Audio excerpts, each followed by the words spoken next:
Greetings, citizens, heroes, and villains out there. Thank you for clicking on the video. Welcome to Sean Humburg's Creative Corner. I'm Sean Humburg, and this is KC. Just wanted to introduce you. So, for today's video, I was hoping to do a user-requested suggestion of sculpting Magus from the RPG video game Chrono Trigger on the Super Nintendo. Unfortunately, the first time I tried, I used Sculpey, and after 20 hours of sculpting, this happened. Then I decided to regroup, went to Michael's, got some actual sculpting clay, some actual armature wire, a base. I put in another probably 20 hours worth of work, and this happened. So until I find the right medium, unfortunately I'm not going to be able to do the sculpture that I wanted to, but that doesn't mean that we're going to give up. I may very well do it as a 3D design, or if I get the right medium, I'm going to continue and we're going to go ahead and do that sculpture. But keeping with the commented suggestion, we are still going to do a video this week, and we're going to do a traditional drawing of Magus from Chrono Trigger. This character meant a great deal to me and my brother, and thank you, Brian, so much for leaving the commented suggestion. I hope you all enjoy. Here we go. I begin with a straight line that'll go down the center of the face. I split this line into 4 parts and use the top 3 parts of the diameter for a circle. I then draw a jawline to the desired shape. I use the point where the jawline and the circles intersect and draw a line for the center of the face. I then go in and draw a rough outline of the eyes, the nose, and the mouth. After this, I draw in the cheekbones that lead up to the temple. I draw the widow's peak, which is pretty prominent on Magus. I then darken some of my lines to follow. Going along with the ears, Magus has pointed ears. Pretty interesting part of the game is that nobody knows why. It's theorized that Magus has pointed ears because the Mystics hated humans and he pointed his ears to get along with the Mystics. I then go through and draw the cloak. I draw very large curved lines to show the folds of the cloth.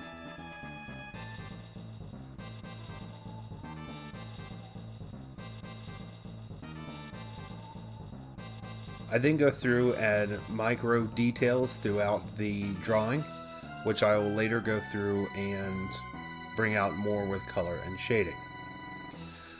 So one of the reasons that this character meant so much to me and my brother when we were young is that Magus was a magic user. He was dark, he was mysterious, he was the big bad of mine and my brother's childhood. While everyone else was watching Star Wars and getting into Darth Vader and everything, we were playing video games, and Magus was our Darth Vader. He was the villain until you got to know him, and he ends up joining your team. On his back, you can see his signature scythe. I go through and continue to add detail throughout the drawing. So with this drawing, I don't want to go too far with the detail. I do want to keep it with that cartoonish feel, that mystic vibe that you get from playing the game. Here I'm going through the fine liner and outlining the eyes. When doing a drawing like this, it's very easy for things to get smudged, but the eyes have to be just right, and I don't want to take a chance at smudging them and losing my placement of where they're supposed to go. I'm going through right here and using alcohol-based markers to do the shading. These markers are actually called a hoo-hoo, and it's $70 for a pack of 120 of them. They're not expensive, so if you want to get into drawing like this and using alcohol-based markers, you can get it at a pretty good price. So you want to go through with the lightest shading first.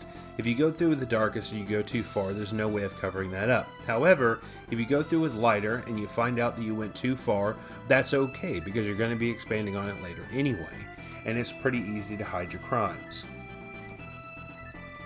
So here I'm trying to give him pretty harsh shading. I want to consider the light being directly in front of him and slightly above him, shining just slightly down on his face.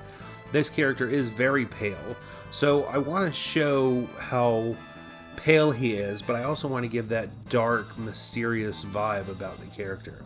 At the same time, his expression, I'm drawing it kind of blank because he is mysterious. He doesn't let you know a whole lot about his character when you meet him. But there's a lot of sorrow about him. something about the storyline that if you haven't played the game you wouldn't know is that Magus was actually born Janus. He was a part of a royal family that was yanked out of his timeline and thrown into 600 AD into a world he didn't know, away from his family and everything that he ever knew, which created this sorrow and vengeance to take back his life and to avenge his family. So I'm continuing through adding the darker shades after I put in all the light ones right here. You can see how the character really starts to take life as you add shading. When it comes to a lot of these drawings, the shading is what really brings out the life. It's not the harsh lines that gives it its character. And you saw me shade the hair there. Less is more when it comes to hair most of the time. A lot of people mess up when they're drawing the hair because they think about the lines of every hair rather than the light that's going to be hitting the hair. You have very few shadows when you have that many hairs going across the head.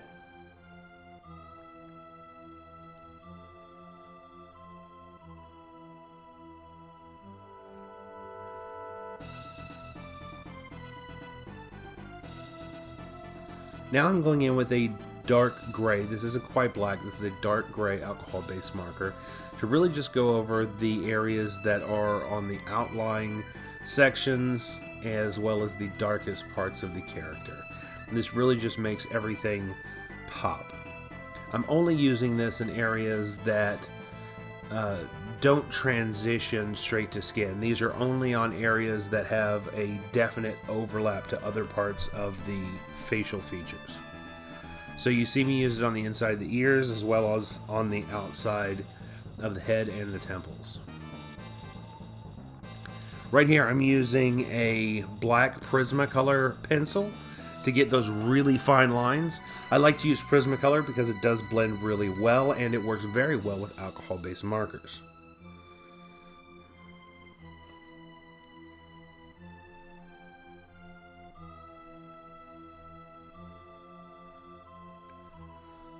Here I'm adding shading just where the hairline meets the head. I don't want to make it too dark because then it would look like a wig rather than hair actually coming off of his head.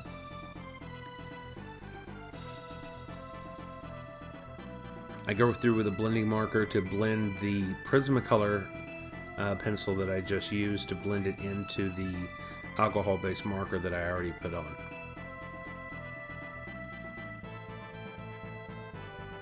Here I'm using gold to color in his earrings. I don't just color it in as a solid color. I make sure to leave some white so that it looks like it has reflection, and that really brings life to it. When you're learning how to draw and when you really get into shading, you realize that nothing is really a solid color, and our eyes sort of trick us into thinking that it is. So you'll see me using a very similar technique here with the eyes, where I went around the outside and around the iris with a dark red pencil, but then on the inside I'm coloring them in with a light pink, and then I go back through with another dark and a little bit of brown on the outsides to give it some realism. But when you're coloring, you don't want to just do solid color. Now I'm going through with a skin tone pencil because he is very pale, but he is not completely white. So I want to make sure that he's not as white as his hair or as the background. And then I use a blending tool to smooth everything out. Here I just use a regular number 2 mechanical pencil to give some shading on the eyebrows, to give some distinction between the eyebrows and the skin. Now, going through with the cloak, I started with the lightest blue that the cloak was going to have on it. When you're picking out shading for anything that you're doing, whether it be alcohol-based markers, crayons, or anything else when trying to color, if you want to give it a realistic feel, you pick 3 colors. Your lightest, your medium, and your darkest. Your medium is going to be the color you say is the color, the defining color of whatever object you are coloring in. Lightest being lighter and darkest being darker than that color. So the lightest shade is going to be that lightest blue that I put on. And then the darker shade is where the folds are overlapping and where the shadow is actually casting onto the cloak.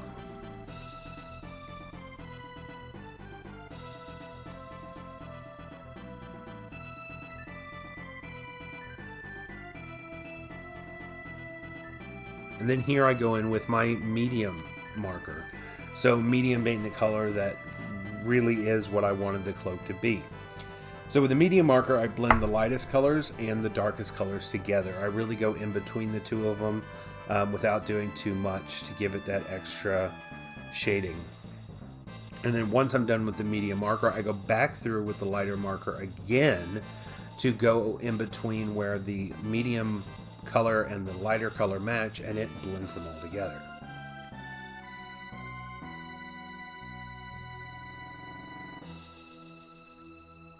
Now it's time to color in the top part of his armor, which is gold, but I did not have a gold marker, so I used gold color pencil. I then use a blending tool to give it some highlights by leaving part of it white and then blending the gold into it, and then a little bit of brown along the edge to give it some shadow where the cloak meets the armor. Now it's time for the scythe. I'm using the same technique as I did the shading anything else, white being the brightest color, black being the darkest color, and gray being a medium color. When doing metal, you use a little bit of a different technique. You go through with multiple shades of gray. You want to make sure to leave some plain white. You want to use very elongated lines to show a reflection. So if you're doing metal, you're not going to be trying to draw a reflection by drawing an object that you would be seeing on the outside within the metal. You're simply using elongated lines and shades to give it that shine. On the side of the scythe, I use just this matte gray because it would be completely flat. And then around the sharpened area, I used highlights again, similar to where I did on the previous part of the scythe, to give it that shimmer and to show how sharp it is. Along the edge, I'm just going through with a fine liner to give a real definition between my actual drawing and the white background. This is actually a trick that I learned from Jazza, and I absolutely love it. It really makes all of the artwork pop and shows some definition to everything that you've done.